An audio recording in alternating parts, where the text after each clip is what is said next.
कहानी की शुरुआत में हमें दो भाइयों को दिखाया जाता है, जिनमें से बड़े भाई का नाम निथिन और छोटे का नाम सैम है। ये दोनों भाई चोरी छुपे एक म्यूजियम में जाते हैं और वहां जाकर एक मैप चुराने की कोशिश करते हैं। यहाँ बड़ा भाई निथिन अपने छोटे भाई सैम से कहता है कि यह मैप बहुत ज्यादा कीमती है और यह मैप एक बहुत ही बड़े खजाने का रास्ता दिखाता है। यह कहकर बड़ा भाई फ्रेम को खोलकर मैप चुराने ही वाला होता है कि तभी वहां पीछे से गार्ड आ जाते हैं और वो इन दोनों भाइयों को पकड़कर एक अनाथ आश्रम में ले जाते हैं। दरअसल इन दोनों के पेरेंट्स नहीं थे और ये दोनों शुरू से ही अनाथ आश्रम में रहा करते थे। पुलिस उस अनाथ आश्रम की हेड से कहते हैं कि यह दोनों म्यूजियम से चोरी करते हुए पकड़े गए। ये सुनकर वो लेडी बहुत ज्यादा गुस्सा हो जाती है, क्योंकि इन दोनों भाइयों का यह पहली बार नहीं था। ये दोनों भाई पहले भी कई बार उस मैप को चोरी करते हुए पकड़े गए थे। इसलिए वो लेडी इनके बार बार चोरी करने की आदत से तंग आकर पुलिस ऑफिसर से कहती है कि सैम अभी छोटा है, इसलिए आप सैम को छोड़कर निथिन को अपने साथ जेल ले जाओ, क्योंकि बार बार समझाने के बावजूद भी निथिन चोरी करना नहीं छोड़ रहा था। अब यहाँ निथिन जेल नहीं जाना चाहता था, इसलिए वो यहाँ से भागने का डिसाइड करता है। तब वो अपने सामान को पैक करने के बहाने अपने रूम में जाता है। वो अपना सामान पैक करके यहाँ से भागने ही वाला होता है कि तभी पीछे से उसका छोटा भाई सैम आ जाता है। सैम अपने बड़े भाई से कहता है कि तुम मुझे छोड़कर जा रहे हो, मैं तुम्हारे बिना नहीं रह सकता। यह सुनकर सैम का बड़ा भाई सैम के पास आता है और उसे कहता है कि मैं खुद को पुलिस के हवाले नहीं करना चाहता। तुम जानते हो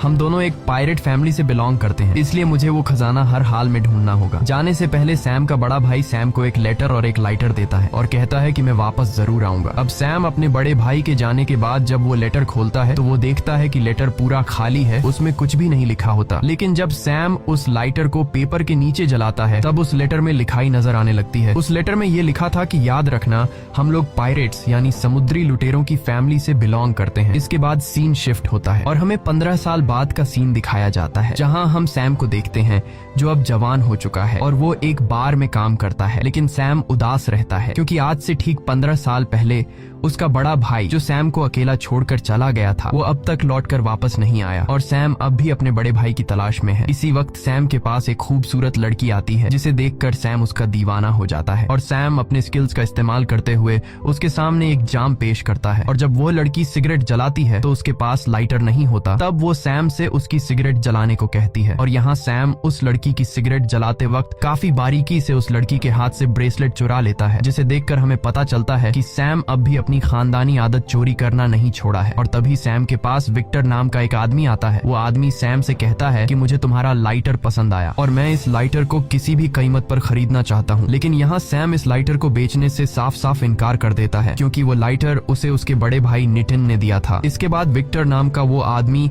अपने असली मुद्दे पर आता है। वो सैम से कहता है कि मुझे पता है कि तुम अपने बड़े भाई की तलाश में हो और मैं जानता हूँ कि वो कहाँ पर है। ये कहकर विक्टर नाम का वो आदमी वहाँ से चला जाता है। उस आदमी के जाने के बाद जब सैम अपनी पॉकेट चेक करता है जिसके अंदर उसने उस लड़की से चुराया हुआ ब्रेसलेट रखा था, तब सैम को अपनी पॉकेट में ब्रेसलेट नहीं मिलता, बल्कि ब्रेसलेट की जगह उसे विक्टर नाम के उस आदमी का कार्ड मिलता है जिस पर विक्टर का एड्रेस लिखा हुआ होता है। यानी कि विक्टर सैम से भी चोरी में 2 कदम आगे है और अब सैम सीधा विक्टर के घर पर चला जाता है। अंदर आकर वो देखता है कि इस घर में हर जगह कीमती चीजें रखी गई हैं और तभी सैम की नजर उस मैप पर पड़ती है जो आज से 15 साल पहले सैम और उसके बड़े भाई ने चुराने की कोशिश की थी। अब जब सैम इस मैप को देख रहा होता है तभी पीछे से विक्टर आ जाता है। विक्टर कहता है कि मुझे पता था कि तुम यहाँ आओगे।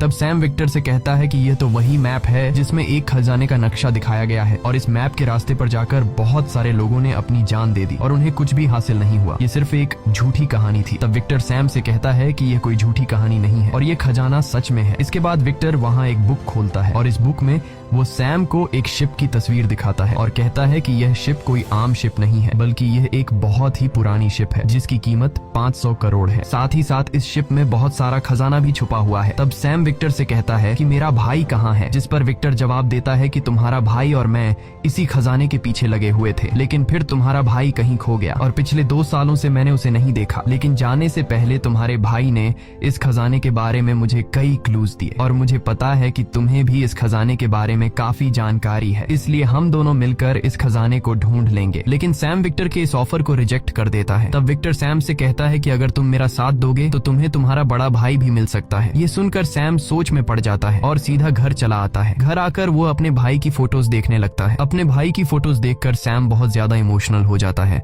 और विक्टर के साथ खजाना और अपने भाई को ढूंढने के लिए राजी हो जाता है। अगली सुबह सैम विक्टर के पास जाता है और उससे कहता है कि मैं खजाना ढूंढने के लिए तैयार हूँ। तब विक्टर उसे पेपर पर एक की का साइन दिखाता है और कहता है कि यह वही चाबी है जिससे हम खजाने तक पहुंच सकते हैं। और इस तरह की 2 और चाबियां हैं, जिसमें से एक चाबी तो मेरे पास है, लेकिन दूसरी चाबी एक ऑक्शन कंपनी में नीलाम होने वाली है, जिसे हमें जल्द ही चुराना होगा। इसके बाद विक्टर सैम को उसी ऑक्शन कंपनी के पास ले जाता है और सैम से कहता है कि ये वही कंपनी है जहां पर वो दूसरी चाबी हमें चुरानी है। इसके बाद ये लोग इस चाबी को चुराने के प्लान में लग जाते हैं और उनका प्लान काफी सिंपल होता है कि ये दोनों इस ऑक्शन कंपनी की लाइट्स बंद कर देंगे और अंधेरे में इस चाबी को चुरा कर ले जाएंगे। इसके बाद फाइनली वह दिन आ जाता है जिस दिन वो चाबी नीलाम होने वाली होती है। ये दोनों भी इस ऑक्शन कंपनी में पहुंच जाते हैं। अब प्लान के मुताबिक जब सैम लाइट्स ऑफ करने के लिए कंट्रोल रूम में जाता है, तभी वहाँ सिक्योरिटी गार्ड्स आ जाते हैं और सिक्योरिटी गार्ड सैम को पकड़ने लगते हैं, लेकिन सैम उनसे खुद को बचाता हुआ वहाँ से भागने लगता है। लेकिन सिक्योरिटी गार्ड सैम का पीछा नहीं छोड़ते। तब सैम इन सिक्योरिटी गार्ड से खुद को बचाने के लिए छत पर लगी लाइट से लटक जाता है और इन लाइट्स की मदद से वह फ्लोर के एक साइड से दूसरे साइड पर पहुंचने की कोशिश करता है। इस दौरान नीचे मौजूद सभी लोगों की नजर सैम पर होती है और इसी मौके का फायदा उठाते हुए विक्टर गार्ड के कपड़े पहनकर चुपचाप वहां से चाबी चुरा लेता है। लेकिन जैसे ही विक्टर वहां से निकलने वाला होता है, तभी वहां एक लड़की आती है जिसका नाम लेला है और वो विक्टर के गले पर चाकू रखकर कहती है कि ये चाबी मुझे दे दो। तभी वहां कुछ गार्ड्स आ जाते हैं। गार्ड्स देखते हैं कि उस लड़की ने एक गार्ड के गले पर चाकू रखा है, क्योंकि विक्टर ने गार्ड का सूट पहना हुआ होता है। तब गार्ड्स विक्टर को अपना साथी समझकर उस लड़की को पकड़ लेते हैं और विक्टर आसानी से वहां से निकल जाता है। बाहर उसे सैम भी मिल जाता है। तब ये दोनों एक कार में बैठकर वहां से निकल जाते हैं और इसके बाद ये दोनों सीधे पहुंचते हैं बार्सिलोना। वहां उनकी मुलाकात फ्रेजर नाम की एक लड़की से होती है। फ्रेजर विक्टर को पहले से ही जानती होती है। यहाँ फ्रेजर और विक्टर के बीच ढेर सारी बातें होती हैं और उनकी बातों से सैम को पता चलता है कि वो दूसरी चाबी विक्टर के पास नहीं बल्कि फ्रेजर के पास है। तब विक्टर फ्रेजर से कहता है कि वह दूसरी चाबी हमें दे दो, हम तीनों मिलकर खजाना ढूंढ लेंगे और पार्टनर बन जाएंगे। लेकिन फ्रेजर इनका पार्टनर बनने से इनकार कर देती है और वहां से जाने लगती है। तभी इन दोनों को शक होता है कि फ्रेजर ने खजाना चुराने का इतना बड़ा मौका कैसे रिजेक्ट कर दिया। और जब सैम अपना बैग चेक करता है, तब उसे पता चलता है कि फ्रेजर उनकी भी चाबी चुरा कर ले गई है। इसके बाद सैम बिना सोचे समझे फ्रेजर के पीछे भागने लगता है और काफी देर तक भागने के बाद जब फ्रेजर अपनी कार में बैठकर निकलने ही वाली होती है, तब उसकी कार के सामने सैम आ जाता है और साथ ही विक्टर भी वहां पहुंच जाता है। विक्टर फ्रेजर से कहता है कि अगर तुम सारा खजाना अकेले लेना चाहती हो तो जाओ, चली जाओ, हम तुम्हें नहीं रोकेंगे। लेकिन तुम नहीं जानती कि यह चाबी कहां और किस वक्त लगेगी और इसका राज सिर्फ सैम को ही पता है। यह सुनकर फ्रेजर इन दोनों के साथ काम करने के लिए तैयार हो जाती है और इसके बाद ये तीनों एक चर्च पहुंचते हैं और ये लोग उस चर्च के नीचे बेसमेंट में चले जाते हैं। वहां उन्हें वो चाबी लगाने की जगह भी मिल जाती है। वो चाबी लगाने की जगह एक स्टेचू के नीचे होती है। अब इन लोगों को ये बात नहीं पता थी कि चाबी को किस साइड पर घुमाना है। तब विक्टर एक बुक पढ़ता है और कहता है कि दोनों चाबियों को राइट साइड घुमाना है और जब ये लोग चाबी को राइट साइड पर घुमाते हैं, तभी उस स्टैच्यू से तीर निकलने लगते हैं। लकीली इन तीनों को तीर नहीं लगती और उनकी जान बच जाती है। इसके बाद दोबारा रिस्क लेते हुए सैम और फ्रेजर चाबियों को लेफ्ट साइड पर घुमाते हैं, जिसके बाद स्टैच्यू के नीचे से रास्ता निकल आता है। वो रास्ता एक टनल से होकर जा रहा था। तब यहाँ विक्टर कहता है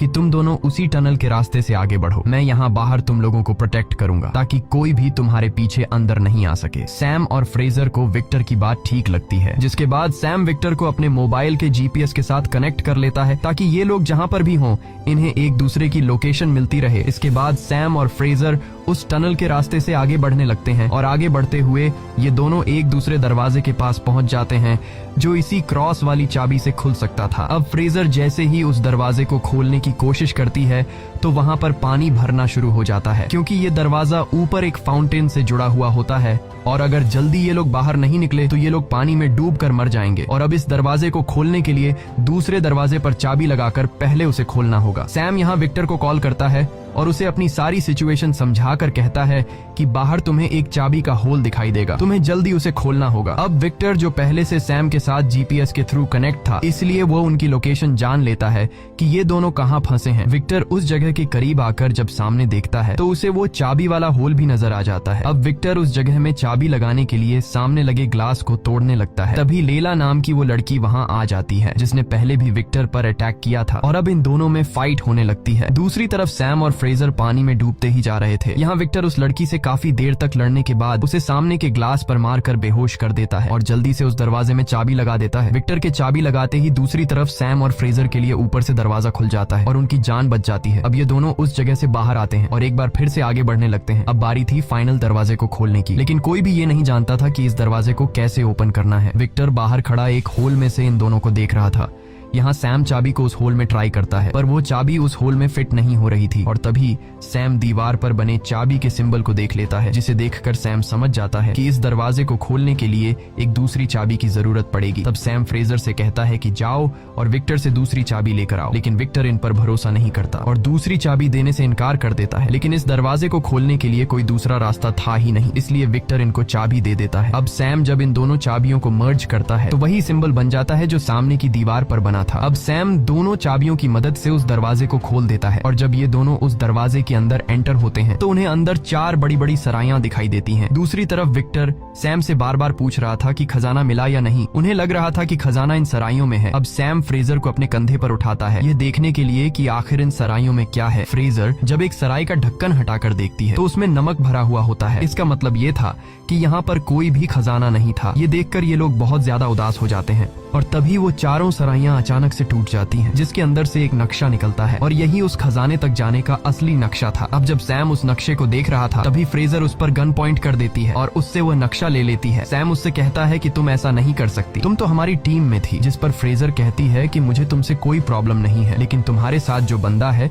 जिसका नाम विक्टर है वो एक धोखेबाज इंसान है और उसने तुम्हारे बड़े भाई को भी धोखा दिया था। इसके बाद फ्रेजर सैम को गन से सिर पर मारकर बेहोश कर देती है और अपने साथ मैप और दोनों चाबियों को लेकर वहां से चली जाती है। कुछ देर बाद विक्टर सैम के पास आता है और वो सैम को बेहोश देखकर समझ जाता है कि फ्रेजर हमें धोखा देकर अपने साथ मैप और चाबियां ले गई है। सैम को जब होश आता है तो वो विक्टर से गुस्से में पूछता है कि मेरा भाई कहाँ है। अब विक्टर उसे बताता है कि मैं और तुम्हारा भाई बहुत साल पहले इस खजाने को ढूंढने के लिए निकले थे, लेकिन इस खजाने को ढूंढने सिर्फ हम नहीं बल्कि लैला नाम की वो लड़की भी थी जिसने म्यूजियम में मेरी गर्दन पर चाकू रख दिया था और उसी ने तुम्हारे भाई को मार दिया। ये सुनकर सैम बहुत ज्यादा इमोशनल हो जाता है और वहां से जाने लगता है, लेकिन तभी विक्टर उससे कहता है कि तुम्हारा भाई चाहता था कि उसके मरने के बाद तुम उसके सपने को पूरा करो। ये सुनकर सैम विक्टर से कहता है कि ठीक है, मैं इस खजाने तक अपने भाई के लिए जरूर जाऊंगा और खजाना मिलते ही हम दोनों के रास्ते अलग अलग हो जाएंगे। ये कहकर सैम वहां से चला जाता है। दूसरी तरफ हम फ्रेजर को देखते हैं जहां पर लैला भी मौजूद होती है। ये वही लड़की है जिसने सैम के बड़े भाई को मारा है और यहाँ हमें पता चलता है कि फ्रेजर और लैला दोनों एक ही आदमी के लिए काम करती हैं। फ्रेजर अपने बॉस को वो नक्शा और चाबी दे देती है, जिसे देखकर फ्रेजर का बॉस फ्रेजर से बहुत खुश हो जाता है और वो लैला से कहता है कि आज के बाद तुम फ्रेजर के अंडर काम करोगी क्योंकि तुम नक्शा लाने में कामयाब नहीं हो सकी और ये काम फ्रेजर ने पूरा करके दिखाया। ये सुनकर लैला को बहुत गुस्सा आ जाता है। इसके बाद उनका बॉस अपनी पूरी टीम को लेकर खजाने की तलाश में एक प्लेन में बैठकर निकल जाता है और वो अपने साथ जरूरत का सारा सामान भी ले लेते हैं। यहाँ उनका बॉस काफी खुश था क्योंकि उसके हाथ बहुत बड़ा खजाना लगने वाला था, लेकिन उसे पता नहीं था कि उसकी खुशी कुछ ही देर की मेहमान है। लैला बहुत ज्यादा अपसेट थी क्योंकि वो पिछले कई सालों से अपने बॉस के लिए काम कर रही थी, लेकिन अब वो फ्रेजर के अंडर काम नहीं करना चाहती थी। और तभी लैला अचानक पीछे से आकर अपने बॉस का गला काट देती है। अपने बॉस को मरा हुआ देखकर फ्रेजर समझ जाती है कि लैला अब उसे भी नहीं छोड़ेगी, इसलिए वो अपनी जान बचाने के लिए प्लेन में जो कार थी उसमें छुप जाती है। लैला अपने आदमियों से कहती है कि जाओ और फ्रेजर को ढूंढो और उसे मार डालो। और तभी हम सैम और विक्टर को देखते हैं जो उसी रेड कार की डिक्की में छुपकर प्लेन में आ गए थे। अब जब वो सभी लोग फ्रेजर को ढूंढ रहे थे,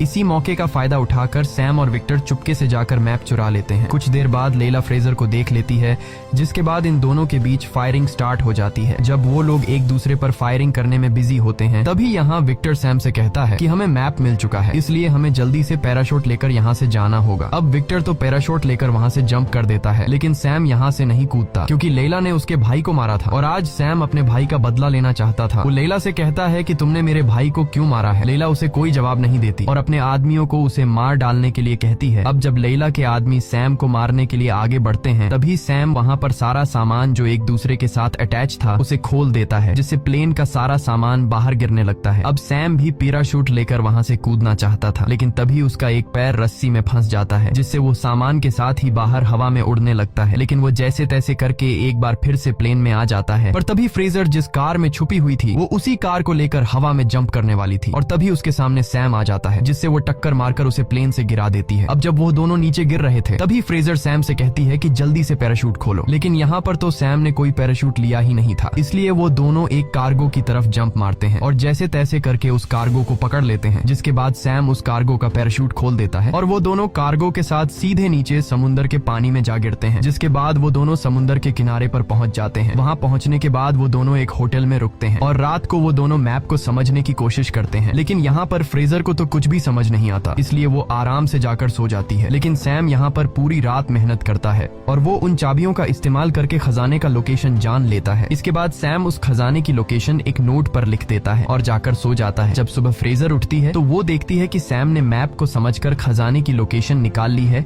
और वो यहाँ पर दोबारा चालाकी दिखाते हुए वो उस लोकेशन वाले पेपर को लेकर खजाने की तरफ निकल जाती है। अब सैम जब नींद से जागता है तो वह देखता है कि पूरी रात मेहनत करके उसने जो खजाने की लोकेशन निकाली थी वो लोकेशन फ्रेजर अपने साथ ले जा चुकी है। लेकिन यहाँ सैम उदास होने के बजाय उल्टा हंसने लगता है। दरअसल सैम ने उस नोट पर गलत लोकेशन मेंशन की थी क्योंकि उसे पता था कि फ्रेजर उसे धोखा देगी और जो असली लोकेशन थी वो सैम ने एक बॉटल में छुपा रखी थी। इसके बाद सैम एक बोट में उस लोकेशन पर पहुंच जाता है, लेकिन वहीं लैला भी सैम पर नजर रखे हुए थी।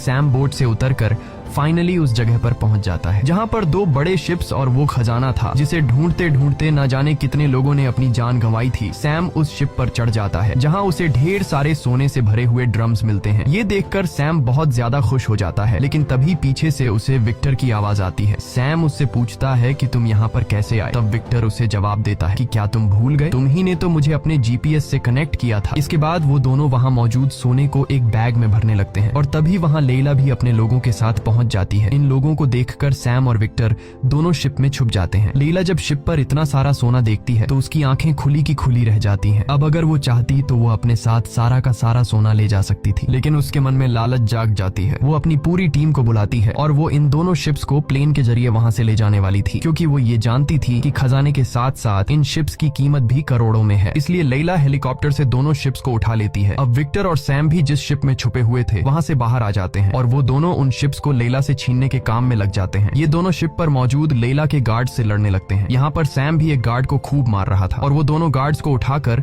शिप से नीचे फेंकने लगते हैं। काफी देर तक गार्ड से लड़ने के बाद वो दोनों एक शिप को हाईजैक कर लेते हैं। अब लैला जब देखती है कि उसका एक शिप सैम और विक्टर ने हाईजैक कर लिया है तो वो बहुत गुस्सा हो जाती है और वो अपना हेलीकॉप्टर उनके पीछे लगा लेती है। विक्टर उनसे बचने के लिए हेलीकॉप्टर के जरिए शिप को तेजी से आगे बढ़ाता है, मगर यहाँ लैला भी उसका पीछा नहीं छोड़ती और वो अपना शिप विक्टर के शिप के करीब करके अपने लोगों को विक्टर और सैम से लड़ने के लिए भेज देती है। अब यहाँ सैम उन लोगों से लड़ने लगता है और तभी लैला सामने से आकर विक्टर के शिप को टक्कर मारती है, लेकिन इस टक्कर से विक्टर के शिप को ज्यादा नुकसान नहीं पहुंचता। इसलिए लैला अब दोबारा पीछे जाकर फिर से फुल स्पीड में विक्टर के शिप से टक्कर मारने के लिए आगे बढ़ती है। तभी सैम अपने शिप पर एक पुरानी कैनन देख लेता है और वो जल्दी से उसमें गन पाउडर लोड करके लैला के हेलीकॉप्टर पर अटैक कर देता है, जिससे लैला के हेलीकॉप्टर में आग लग जाती है और वो शिप एक पहाड़ से जा टकराता है। लेकिन टकराने से पहले लैला जैसे तैसे करके अपने शिप से कूदकर विक्टर के शिप पर आ जाती है और वो यहाँ शिप से एक बहुत बड़ी चेन समंदर में फेंक देती है, जिसकी वजह से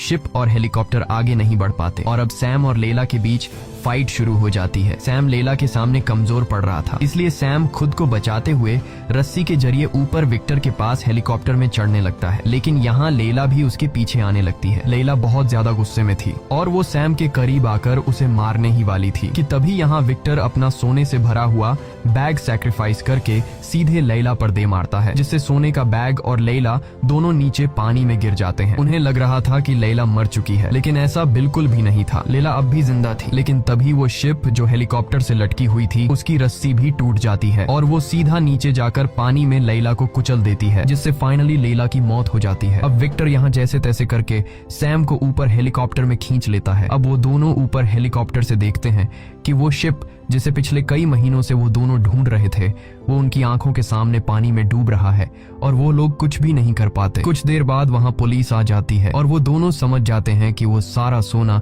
अब गवर्नमेंट का हो चुका है। यहाँ विक्टर अपने हाथ से इतना बड़ा खजाना खोकर थोड़ा सा मायूस हो जाता है। तब सैम उससे कहता है कि दुखी मत हो और फिर सैम एक एक करके अपनी जेब से गोल्ड की स्लेट्स निकालने लगता है। ये देखकर विक्टर बहुत ज्यादा खुश हो जाता है और वो दोनों खुशी खुशी जाने लगते हैं। मूवी के एंड में हम देखते हैं कि एक मोटर बोट से विक्टर और सैम का कोई पीछा कर रहा है, जो कि कोई और नहीं बल्कि फ्रेजर ही थी, जिसे सैम ने बेवकूफ बना दिया था।